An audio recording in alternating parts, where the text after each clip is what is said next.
નમસ્કાર વિદ્યાર્થી મિત્રો, આજના લેક્ચરમાં આપણે ચર્ચા કરીશું FY BSc કેમેસ્ટ્રી સેમેસ્ટર 2ની અંદર સબ્જેક્ટ કોડ છે CCCH 201માં આપણે આજે ચર્ચા કરીશું યુનિટ નંબર 1 અને એનો પાર્ટ A કે જેનું નામ છે સવર્ગ સંયોજન એટલે કે કોઓર્ડિનેશન કમ્પાઉન્ડ્સ।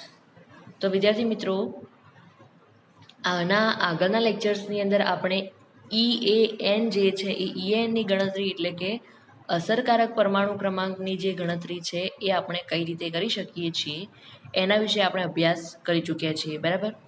તો હવે આજના લેક્ચરની અંદર આપણે એના પછીનો જે ટોપિક છે એ આપણે અહીંયા આગળ જોઈશું કે સંક્રાંતિ ધાતુઓ જે હોય છે, બરાબર। તો એ સંક્રાંતિ ધાતુના જે સંકીર્ણો હોય છે તો એ સંકીર્ણો માટેના જે સંયોજકતા બંધનવાદની જે મર્યાદાઓ છે તો એ મર્યાદાઓ વિશે આપણે અહીંયા આગળ ચર્ચા કરવાની છે। તો એના માટે તો સૌથી પહેલો મુદ્દો આપણને અહીંયા આગળ આપેલું છે કે સંયોજકતા બંધનવાદ જે છે, બરાબર, એટલે કે સંયોજકતા બંધનવાદ જે છે એ કયો છે? જૂનો છે, બરાબર। જ્યારે નવો બંધનવાદ જે છે એ આણ્વીય કક્ષકવાદ છે, અણુકક્ષકવાદ। તો આ સંયોજકતા બંધનવાદ જે છે એ સંયોજકતા બંધનવાદ જે છે એ ધાતુ લિગેન્ડ બંધની જે પ્રકૃતિ છે, બરાબર, એટલે કે ધાતુ અને લિગેન્ડ વચ્ચે જે બંધ આવેલો હોય છે એ બંધ કયા પ્રકારેનો હોય છે? તો એ બંધની પ્રકૃતિ અને સંકીર્ણોની ભૂમિતિ એટલે જે સંકીર્ણ આપણને આપેલું હોય તો એ સંકીર્ણનો આકાર કયા પ્રકારેનો છે તો એનો જે આકાર છે એને સમજાવવા માટે એક મહત્વનું અહીંયા આગળ માધ્યમ રહ્યું છે। અરે એના સિવાય આપણે બીજી વાત કરીએ અહીંયા આગળ તો એના માટેની અમુક મર્યાદાઓ છે, બરાબર, કે ભાઈ આ જે સંયોજકતા બંધનવાદ છે એના આધારે આપણે ધાતુ અને લિગેન્ડ વચ્ચેનો જે બંધ છે એ કયા પ્રકારેનો છે એ પણ આપણે નક્કી કરી શકીએ છીએ અને સંકીર્ણોનો જે આકાર છે એ આકાર પણ આપણે નક્કી કરી શકીએ છીએ। અને એ શેના આધારે આપણે નક્કી કરી શકીએ છીએ? સંયોજકતા બંધનવાદ એટલે કે કક્ષકોની અંદર ઇલેક્ટ્રોનની ગોઠવણી કરવાની હોય, બરાબર, અને એના આધારે આપણે ધાતુ અને લિગેન્ડ વચ્ચે કયા પ્રકારનો બંધ બને છે કે ભાઈ ક્યાં આગળ પાઈ બંધ બનશે અને ક્યાં આગળ સિગ્મા બંધ બનશે એ પણ આપણને ખબર પડે છે। અને એ સિવાય ત્યાં આગળ જે હાઇબ્રિડાઇઝેશન એટલે કે જે સંકરણ થાય છે એ સંકરણના આધારે આપણે એનો જે આકાર છે એટલે કે એની જે ભૂમિતિ છે સંકીર્ણની એ પણ આપણે સરળતાથી નક્કી કરી શકીએ છીએ। પરંતુ આના સિવાય જો આપણે આની મર્યાદાઓ જોઈએ સંયોજકતા બંધનવાદની, બરાબર, કે ભાઈ સંક્રાંતિ ધાતુના સંકીર્ણો માટે જે સંયોજકતા બંધનવાદની જે મર્યાદાઓ છે તો એ મર્યાદાઓ કયા કયા પ્રકારેની છે તો આજે આપણે એનો અભ્યાસ કરીશું। તો અહીંયા આગળ સ્ક્રીન ઉપર તમે જોઈ શકો છો પહેલી જે આપણને મર્યાદા આપેલી છે એ આપણને શું કીધું છે કે આ જે સિદ્ધાંત છે, કયો સિદ્ધાંત? તો કે સંયોજકતા બંધનવાદ। તો આ જે સંયોજકતા બંધનવાદનો જે સિદ્ધાંત છે એ સિદ્ધાંતની અંદર ધાતુ આયન જે આપણને આપેલો હોય છે એટલે કે મેટલ, બરાબર, M+ ના સ્વરૂપમાં। તો ધાતુ આયનની જે પ્રકૃતિ છે એ પ્રકૃતિના સંદર્ભમાં ખૂબ જ ચર્ચા કરવામાં આવી છે, બરાબર, પરંતુ લિગેન્ડની પ્રકૃતિના સંદર્ભમાં આપણને અહીંયા આગળ કશું જ કહેવામાં આવેલું નથી।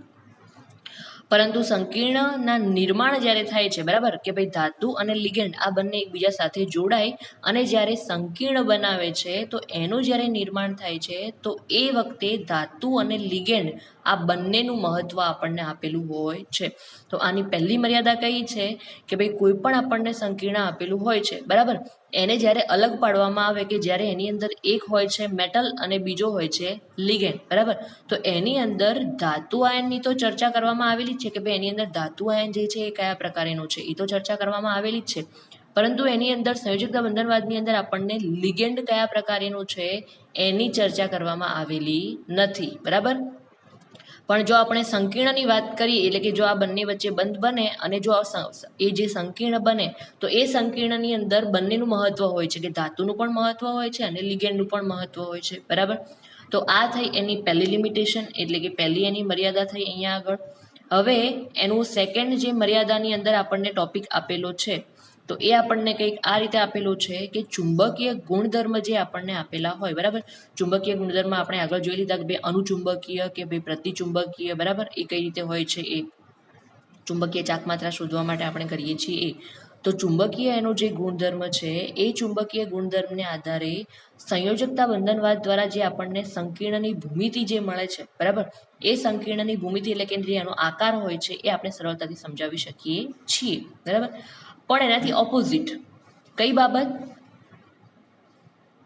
કે સંકીર્ણનો જે આકાર હોય છે બરાબર એ આપણે જાણતા હોઈએ તો તેનો ચુંબકીય ગુણધર્મ સ્પષ્ટ કરવો કેવો હોય છે થોડોક અઘરો હોય છે તો અહીંયા આગળ એનાથી આ જે પદ્ધતિ છે એટલે કે સંયોજકતા બંધનવાદની જે પદ્ધતિ છે એ બિલકુલ સાચી નથી એવું પણ જોવા મળ્યું છે તો એની અંદર બીજો એક ટોપિક અહીંયા આગળ આપેલો છે કે અણુચુંબકીય જે સંકીર્ણ હોય છે ધારો કે નિકલ છે બરાબર એ એક અણુચુંબકીય ગુણધર્મ ધરાવે છે તો અણુચુંબકીય સંકીર્ણની જે ભૂમિતિ હોય છે એટલે કે જેનો આકાર હોય છે એ કયા પ્રકારેનો હોય છે સમતલીય ચોરસ એટલે કે આ પ્રકારેનો હશે જેમાં વચ્ચેના ભાગે મેટલ ગોઠવાયેલી હશે અને 4 છેડાના ભાગ ઉપર શું ગોઠવાયેલું હશે લિગેન્ડ ગોઠવાયેલું હશે બરાબર તો અહીંયા આગળ આ જે આપણે જોયું એ થયો એનો બીજા નંબરની એની મર્યાદા થઈ હવે આપણે એની ત્રીજા નંબરની જો મર્યાદાની વાત કરીએ અહીંયા આગળ તો એ આપણને સંયોજકતા બંધનવાદની જે મર્યાદા ત્રીજા નંબરની આપણને આપેલી છે એ કંઈક આ પ્રકારે આપેલી છે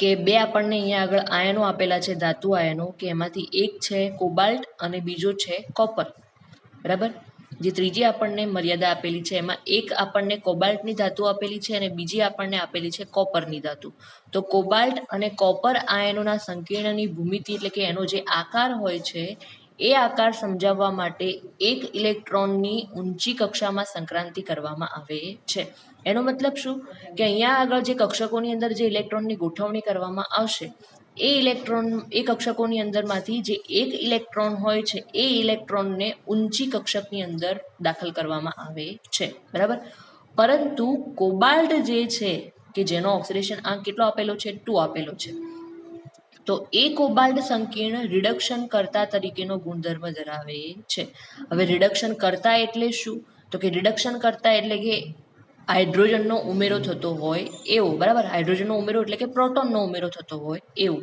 બરાબર તો અહીંયા આગળ એ રિડક્શન કરતા એટલે કે જેની અંદર ઓક્સિડેશન થતું હોય એ ઓક્સિડેશન એટલે શું કે ઓક્સિજનનો ઉમેરો થાય અને હાઇડ્રોજન દૂર થાય એમાંથી બરાબર તો ત્યાં આગળ એનો મતલબ શું છે કે ઇલેક્ટ્રોનનું શું થશે એમાંથી દૂર થશે તો જ્યાં આગળ ઇલેક્ટ્રોન દૂર થતા હોય તો તેને આપણે શું કહી શકીએ છીએ રિડક્શન કર્તા તરીકે એને ઓળખવામાં આવે છે અને ઓક્સિડેશન કર્તા તરીકે કોને ઓળખવામાં આવશે કે જેની અંદર ઇલેક્ટ્રોનનો ઓક્સિડેશન કરતા એટલે કે જેનું રિડક્શન થતું હોય કે જેની અંદર ઇલેક્ટ્રોનનો ઉમેરો થતો હોય બરાબર પરંતુ અહીંયા આગળ આપણને આપેલું છે રિડક્શન કરતા એટલે કે જ્યાં આગળ ઓક્સિડેશન થતું હોય એવું કે જેની અંદર ઇલેક્ટ્રોનનું શું થતું હશે દાન થતું હશે બરાબર તો અહીંયા આગળ કોબાલ્ટ જે છે એની અંદર શું થશે ઇલેક્ટ્રોનનું દાન થશે એટલે કે એ પોતાનામાંથી ઇલેક્ટ્રોનનું શું કરશે દાન કરશે બરાબર તો એ રિડક્શન કરતા તરીકેનો ગુણધર્મ ધરાવે છે પરંતુ કોપર જે છે એ કોપર અહીંયા આગળ રિડક્શન કરતા તરીકેનો ગુણધર્મ ધરાવતું નથી બરાબર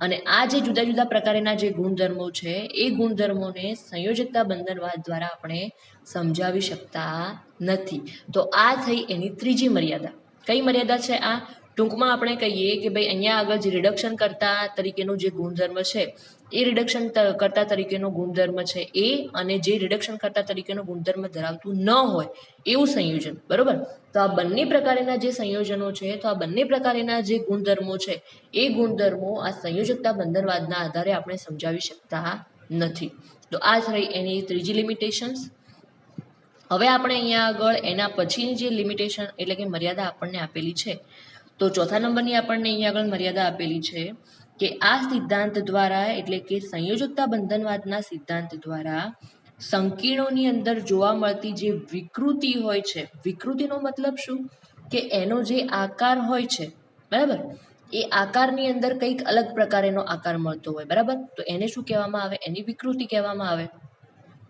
તો આ જે સંયોજકતા બંધનવાદનો જે સિદ્ધાંત છે એ સંકીર્ણોની અંદર જોવા મળતી જે વિકૃતિ હોય છે એ વિકૃતિને સમજાવી શકતો નથી પરંતુ જો આપણે કોપરની વાત કરીએ કે જેનો ઓક્સિડેશન આંક કેટલો આપેલો છે અહીંયા આગળ +2 આપેલો છે બરાબર તો કોપર અને બીજી આપણને અહીંયા આગળ ધાતુ આપેલી છે ટીન કે એનો ઓક્સિડેશન આંક આપણને અહીંયા આગળ આપેલો છે +3 આપેલો છે તો કોપર અને ટીન જે ધાતુઓ છે એના અષ્ટફલકીય સંકીર્ણો કેવી ધરાવે છે વિકૃતિ દર્શાવે છે વિકૃતિનો મતલબ કે અહીંયા આગળ એનો જે ભૂમિતિ એટલે કે એનો જે આકાર મળશે આપણને બરાબર સંકીર્ણનો એ કેવો મળશે કંઈક અલગ પ્રકારેનો હશે ફોર એક્ઝામ્પલ આપણને sp3 સંકરણ મળે છે, બરાબર, સંકીર્ણની અંદર, અને sp3 સંકરણ ધરાવતું હોય તો એનો આકાર પહેલેથી નક્કી જ હોય છે.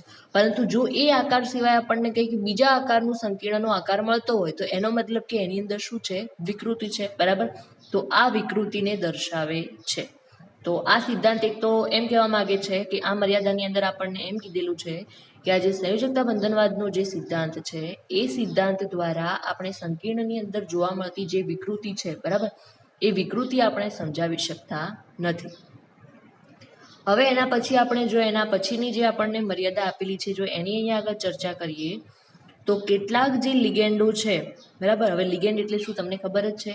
તો કેટલાક જે લિગેન્ડો છે એની સાથે બાહ્ય કક્ષકીય સંકીર્ણ જે આપેલું હોય છે, બરાબર. બાહ્ય કક્ષકીય સંકીર્ણ એટલે શું? તો કે બહારની કક્ષકની અંદર સંકીર્ણ ગોઠવાયેલું હોય, બરાબર.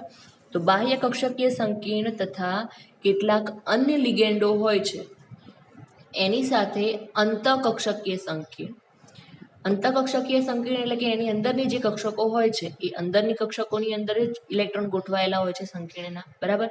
તો આ બનવા પાછળ કોઈ સંતોષકારક સ્પષ્ટીકરણ કરવામાં આવ્યું નથી.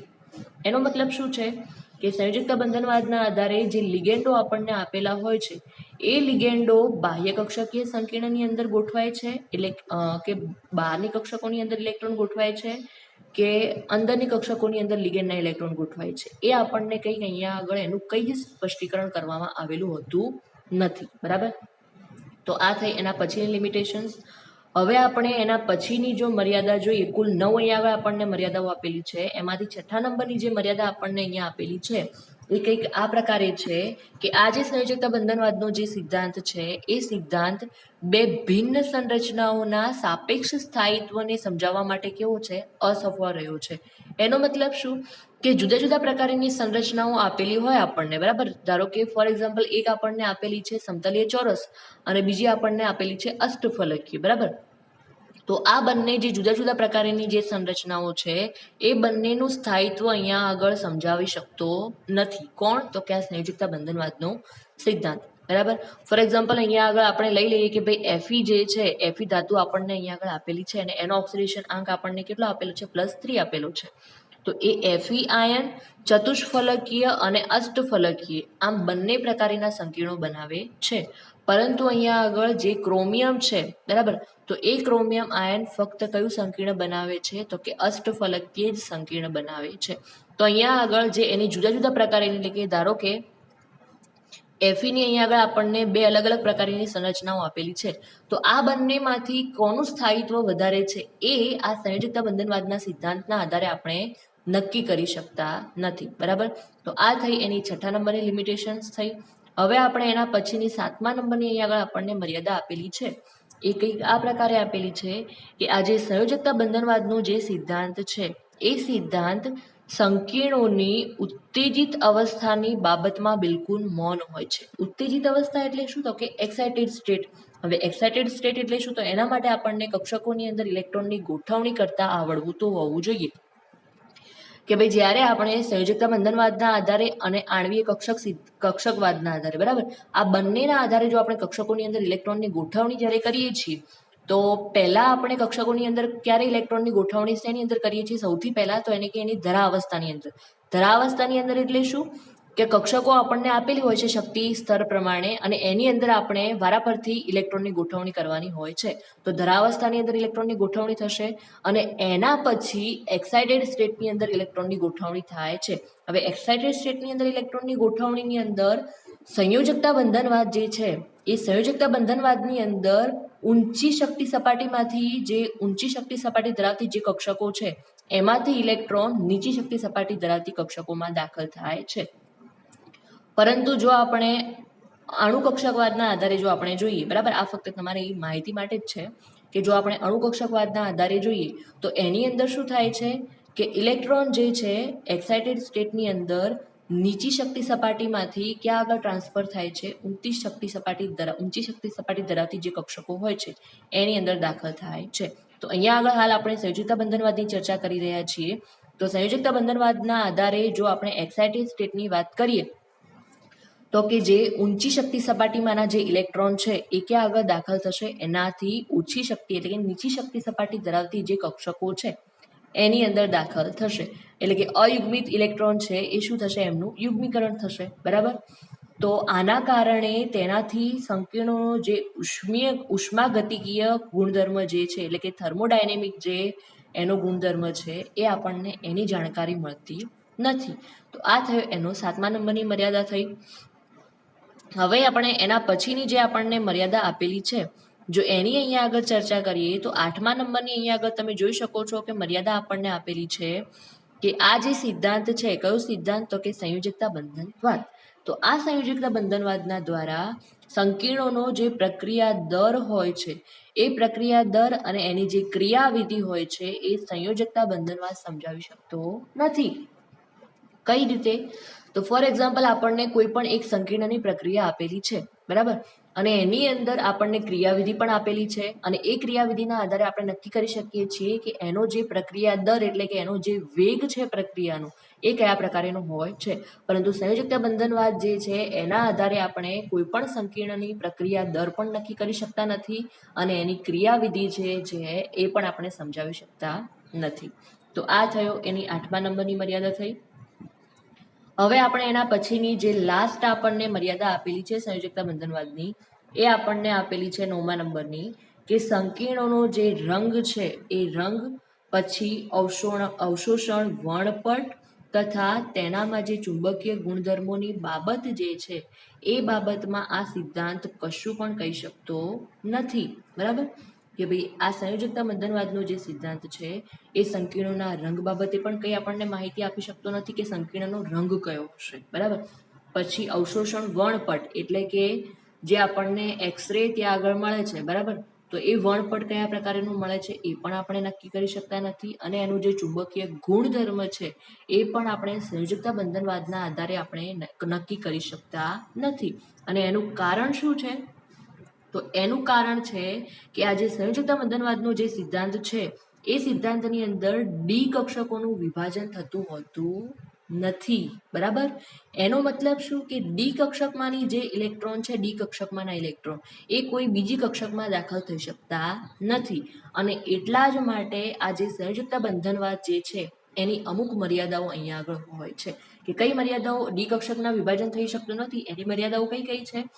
એનું કારણ શું છે? તો કે એના કારણે આપણે સંકીર્ણનો રંગ નક્કી નથી કરી શકતા, એનો જે અવશોષણ વર્ણપટ છે એ પણ નક્કી નથી કરી શકતા અને એનો જે ચુંબકીય ગુણધર્મ છે એ પણ આપણે નક્કી કરી શકતા નથી. બરાબર. તો આ આપણે જોયા કે ભાઈ કોઈ પણ સંક્રાંતિ ધાતુ આપણને આપેલી હોય તો એ સંક્રાંતિ ધાતુના જે સંકીર્ણો આપણને આપેલા હોય છે તો એ સંકીર્ણો માટે સંયોજકતા બંધનવાદનો જે સિદ્ધાંત છે એ સિદ્ધાંતની મર્યાદાઓ કયા કયા પ્રકારની હોય છે એ આપણે અહીંયા આગળ ચર્ચા કરી. બરાબર. હવે એના પછી આપણને જે ટોપિક આપેલો છે પેજ નંબર 28 ઉપર, તો એની હવે અહીંયા આગળ આજના લેક્ચરની અંદર બધા જે એની અંદર પદો આપેલા છે એના વિશે તો આપણે ચર્ચા નહીં કરી શકીએ, પરંતુ અહીંયા આગળ અમુક જે એક બે પદ જે છે, બરાબર, એની આપણે અહીંયા આગળ સમજૂતી લઈ લઈએ આજના લેક્ચરની અંદર. તો એના પછીનો આપણને જે અહીંયા આગળ ટોપિક આપેલો છે એ કંઈક આ રીતે આપેલો છે કે સંકીર્ણ જે આપણને આપેલો હોય છે, બરાબર, સવર્ગ સંયોજનો જે આપણને આપેલા હોય છે કે જેને આપણે શું કહી શકીએ છીએ? સંકીર્ણ તરીકે પણ ઓળખી શકીએ છીએ. તો આ સંકીર્ણની અંદર આવતા જે અમુક શબ્દો છે, બરાબર, એ શબ્દોની અહીંયા આગળ આપણે માહિતી લેવાની છે. બરાબર. તો પહેલી જે અહીંયા આગળ આપણને આપેલો છે એ શબ્દ આપેલો છે સંકીર્ણ ક્ષાર, કે સંકીર્ણ સંયોજનોની અંદર એટલે કે સવર્ગ સંયોજનોની અંદર જે સંકીર્ણ ક્ષારનો જે શબ્દ આવે છે તો એ સંકીર્ણ ક્ષાર કોને કહેવામાં આવે છે? બરાબર. તો અહીંયા આગળ આપણે જોઈએ કે સંકીર્ણ ક્ષાર એટલે શું? તો સ્વતંત્ર અહીંયા આગળ આપણને એક વ્યાખ્યા આપેલી છે સંકીર્ણ ક્ષારની. તો સંકીર્ણ ક્ષારની જો વ્યાખ્યા આપણને પૂછાય તો એ કંઈક આપણે આ રીતે લખવાની રહેશે કે સ્વતંત્ર રીતે અસ્તિત્વ ધરાવતા બે કે તેથી વધુ સંયોજનોના મિશ્રણથી. ફોર એક્ઝામ્પલ અહીંયા આગળ આપણને એક્ઝામ્પલ પણ આપેલું છે કે ભાઈ CuSO4 ના જલીય દ્રાવણની અંદર જો આપણે એમોનિયાનો ઉમેરો કરીએ તો આપણને કેવું મળે છે? જે નિપજની અંદર જે આપણને મળે છે એ ઘેરા ભૂરા રંગનો સંકીર્ણ ક્ષાર મળે છે. તો અહીંયા આગળ આપણે વ્યાખ્યાની અંદર એ જ લખવાનું છે કે સ્વતંત્ર અસ્તિત્વ ધરાવતા એટલે શું કે ભાઈ આ CuSO4 એટલે કે કોપર સલ્ફેટ જે છે એ પણ અલગ પ્રકારનું એના ગુણધર્મ ધરાવતું હશે અને એની અંદર આપણે ઉમેરો કોનો કરવાનો છે એમોનિયાનો ઉમેરો કરવાનો છે બરાબર અહીંયા આગળ આપણને એની પ્રક્રિયા પણ આપેલી છે કે ભાઈ CuSO4 ની અંદર એમોનિયાનો ઉમેરો કરવામાં આવે તો આ બંને જે છે CuSO4 અને એમોનિયા આ બંનેના ગુણધર્મ કેવા હોય છે અલગ અલગ પ્રકારના હોય છે તો સ્વતંત્ર અસ્તિત્વ ધરાવતા બે કે તેથી વધુ આપણે બેનું પણ મિશ્રણ કરી શકીએ છીએ અને બે કે તેથી વધુનું પણ આપણે મિશ્રણ કરી શકીએ છીએ તો બે કે તેથી વધુ સંયોજનોના મિશ્રણથી કંઈક નવા જ ગુણધર્મો ધરાવતું આપણને જે સંયોજન મળે છે એ સંયોજનને સંકીર્ણ ક્ષાર તરીકે ઓળખવામાં આવે છે એટલે કે કોમ્પ્લેક્સ સોલ્ટ તરીકે એને ઓળખવામાં આવશે તો અહીંયા આગળ આપણને જે પ્રક્રિયા આપેલી છે એ પ્રક્રિયા કંઈક આ રીતે આપેલી છે કે CuSO4 એટલે કે કોપર સલ્ફેટની અંદર એના જલીય દ્રાવણની અંદર જો એમોનિયા ઉમેરવામાં આવે NH3 તો આપણને કંઈક અલગ જ ગુણધર્મ ધરાવતું અહીંયા આગળ સંકીર્ણ સંયોજન મળે છે એટલે કે એક નવો જ ગુણધર્મ ધરાવતું સંયોજન મળે છે અને જેને સંકીર્ણ ક્ષાર એટલે કે કોમ્પ્લેક્સ સોલ્ટ તરીકે એને ઓળખવામાં આવે છે બરાબર તો એક્ઝામ્પલ પણ આપણને અહીંયા આગળ આપેલું છે કે ભાઈ CuSO4 ના જલીય દ્રાવણની અંદર જ્યારે એમોનિયાનો ઉમેરો કરવામાં આવશે તો આપણને જે સંકીર્ણ ક્ષાર મળે છે એ કેવો મળે છે આપણને ઘેરા ભૂરા રંગનો આપણને મળે છે બરોબર હવે આપણે અહીંયા આગળ એના પછીનું જે આપણને પદ આપેલું છે એ આપણને આપેલું છે લિગેન્ડ હવે લિગેન્ડ એટલે શું એ પણ તમને ખબર જ છે કે લિગેન્ડ કોને કહેવામાં આવે પરંતુ અહીંયા આગળ આપણે ફરીથી સમજી લઈએ કે ભાઈ એકચ્યુઅલની અંદર સંકીર્ણ સંયોજનની અંદર એટલે કે સવર્ગ સંયોજનની અંદર જે લિગેન્ડ શબ્દનો યુઝ થાય છે બરાબર તો એ લિગેન્ડ કોને કહેવામાં આવે છે આમ તો આપણે જોઈ લીધું કે ભાઈ મેટલની સાથે લિગેન્ડની ગોઠવણી થયેલી હોય છે પરંતુ અહીંયા આગળ આપણે જોઈશું કે લિગેન્ડ કયા કયા પ્રકારના હોય છે જો કે આપણે એના નામકરણની અંદર આગળ ભણી ચૂક્યા છીએ કે ભાઈ લિગેન્ડ કયા કયા પ્રકારના હોય છે બરાબર